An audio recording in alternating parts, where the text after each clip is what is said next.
Hola, en este video te voy a explicar acerca de el texto dramático. El texto dramático es el tipo de texto que puede representar un diálogo entre diferentes personajes sobre hechos que suceden en un espacio y en un tiempo determinado que implica situaciones de tensión, pena y conflictos. ¿Qué quiere decir esto? Que en este texto vamos a escribir el guión donde van a participar los personajes y son los diálogos que estos van a tener entre sí en el momento de la puesta en escena. Por acá tenemos las características del texto dramático. Una de sus características es que está escrita en diálogos, porque allí vamos a escribir los diálogos que los personajes van a estar teniendo durante la obra, narrado por los personajes. Al momento de exponer la obra, vamos a encontrar que los personajes son quienes van a contar esa historia. Desarrolla un conflicto dramático entre los personajes, entonces allí se va a contar y se va a narrar una historia a través de la puesta en escena. Está escrita para ser representada. ¿Qué quiere decir? Que los diálogos se escriben para que los personajes puedan representarlo y saber qué van a decir y en qué momento lo van a hacer. La estructura interna tiene una presentación donde se da a conocer los personajes, que este punto ya lo habíamos trabajado en nuestra primera sección del drama. Luego encontramos el desarrollo, que son las acciones que buscan resolver el conflicto. Es el proceso donde los personajes conversan y se cuenta la historia. Y el desenlace es como el final que le damos a ese drama o a esa historia que contamos. Luego por acá encontramos un ejemplo de un guión y como vemos encontramos acto 1 o escena 1. Nosotros nos vamos a enfocar solo en una escena, como lo vemos acá, para que nos quede más corta. Vamos a implementar esos personajes que habíamos creado en la primera clase para que aparezcan aquí en este guión. Por ejemplo, si yo había creado una princesa, entonces en los diálogos debe de aparecer mi princesa, que es mi personaje principal, y debe de aparecer ese personaje antagonista o los personajes que hayamos creado que sean secundarios.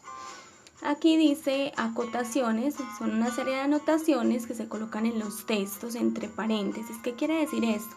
Por ejemplo, aquí vemos entre paréntesis que dice: el emperador y sus sirvientes salen del palacio. Un mendigo se acerca, trae en sus manos una olla. ¿Qué quiere decir? Las acotaciones son como esas aclaraciones que le hacemos a cada uno de los personajes. Por ejemplo, si deben aparecer con una canasta de rosas, o si deben de tener en su mano ciertos objetos, o por ejemplo para aclarar qué vestuario van a tener en ese momento. Por ejemplo, aquí nos están aclarando que ese personaje, que es el emperador, debe de tener en sus manos una olla y que se le debe acercar un mendigo. Luego tenemos acá los diálogos. Por ejemplo, el emperador dice: ¿qué quieres? Y el mendigo le responde: ja, ja, ja, ja, me preguntas qué quiero, como si pudiera satisfacer mis deseos. Entonces, lo que vamos a hacer es un diálogo cortico donde podamos darle vida a esos personajes que creamos y podamos estructurar un diálogo para que esos personajes lo representen, o nos representen más bien la historia que queremos contar. Por acá tenemos el vamos a crear. Como ya conocemos nuestros personajes, escribiremos un pequeño guión o texto dramático. Puedes basarte en el ejemplo. Vamos a escribir un texto o un guión cortito. Ya nosotros vimos acá en esta diapositiva un ejemplo. Con ese ejemplo nos podemos guiar también. Y por acá tenemos la actividad del método lúdico. Y hoy vamos a trabajar la página 12 y 13 de nuestro libro de método lúdico. ¿Qué tenemos que hacer en estas páginas? Vamos a hacer lo siguiente. Vamos a leer cada una de esas historietas y le vamos a dar un número según el orden en que se cuenta esa historia.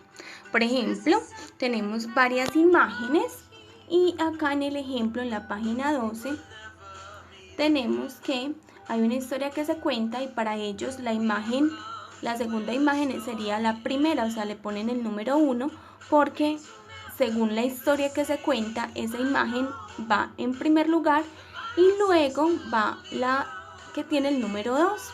Es como el orden en el que me están contando la historia. Vamos a enumerar esas imágenes según el orden en el que me cuentan a mí la historieta. Y listo, la fecha de entrega para este taller será el 2 de junio de 2020. Tenemos 8 días para esta entrega. Cualquier duda pueden escribirme. ¡Feliz tarde!